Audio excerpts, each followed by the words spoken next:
Hello guys, my name is Josh. So this week's video was requested by a few people. If you did not watch my video a few weeks ago about Michael Myers, you should definitely check that out before this video. Just click at this place. So basically that video was about how Michael Myers became good, and it's just a story that I wrote and I thought it was funny, so I was gonna share it with the internet. And at the end of the story, the killer Jason Voorhees was mentioned. So I told you guys to ask me if you wanted to see his way of turning good.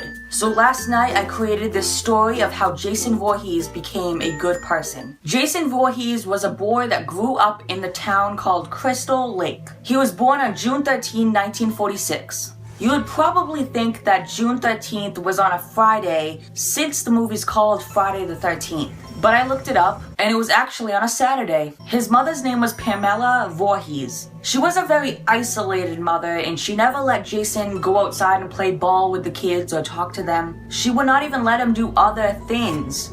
Wink, wink. I'm an awful winker. Even though on a website that I looked up to see facts about Jason, it said that he had a son. What? Pamela was very protective of her son because he had many face deformities and mental disabilities. Now this might scare some of you youngins out there who don't like creepy pictures, but this is a picture of him when he was little. Yep, that's what he looked like. So his mother kept him inside and never really let him go out that much because she was protecting him. But I think it's just because she was embarrassed. Mom, can I go outside and play? Hang on a second, that thing is trying to talk to me again. No! But why not, Mom? Because I'm protecting you from those haters. Okay. It probably wasn't exactly like that, but close enough. So anyway, long story short, he died in Crystal Lake and then killed anyone who swam or went near that lake, blah blah blah. Who cares? Anyway, here's the fun part. He was walking down the street holding a head of one of his victims to put in his room. Hey, we all have our hobbies. While walking, he saw something very, very shiny, which he was going to vroom in there. The bathroom. But then next to that was a car.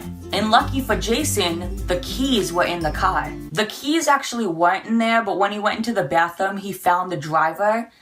And well, you know the rest. So Jason got into the car and actually started driving down the road. Of course he wasn't the best driver, so he sort of ran over a little girl. Well, 5 of them. 16 adults, 4 hamsters, 7 frogs, and a dragon. It wasn't actually a dragon, but the owner who owned that before was doing some drugs in that car, and it kind of got to Jason's head, and well, there was a dragon. So he drove all the way down the street until he reached a city, which he violently smashed into a 45-story building, and then it immediately collapsed. But it's fine, no one was hurt. Except for the dragon that he ran over, his cousin was in that building, so the dragon's cousin died. So Jason broke down in tears for about 6 hours, 47 minutes, and 23 seconds. When all of a sudden, a casting agent walked by Jason. And of course, not seeing the dragon that Jason was crying over, he thought that he was acting. So he picked Jason up and brought him into the car. Well, Jason was kind of fat, so he kind of just slowly dragged him to the car. And at that moment, it all changed.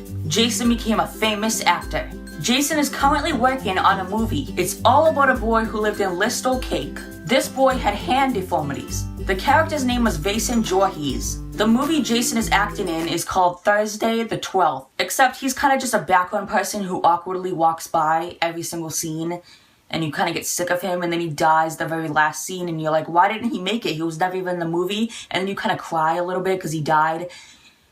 It's very depressing. It's a pretty original movie. And for you guys wondering, Jason did marry the dragon.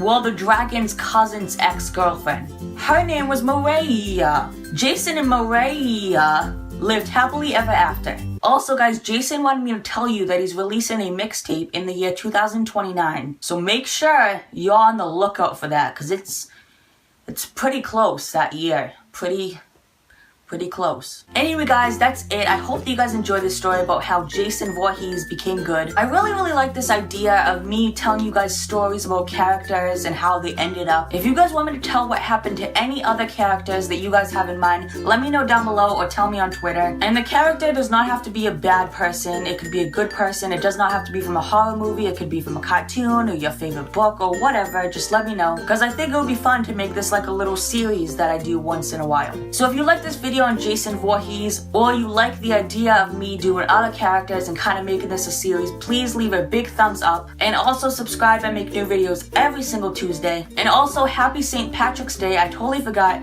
that I would be posting this on St. Patrick's Day. So have a fun, safe time, and don't get eaten by leprechauns. Goodbye.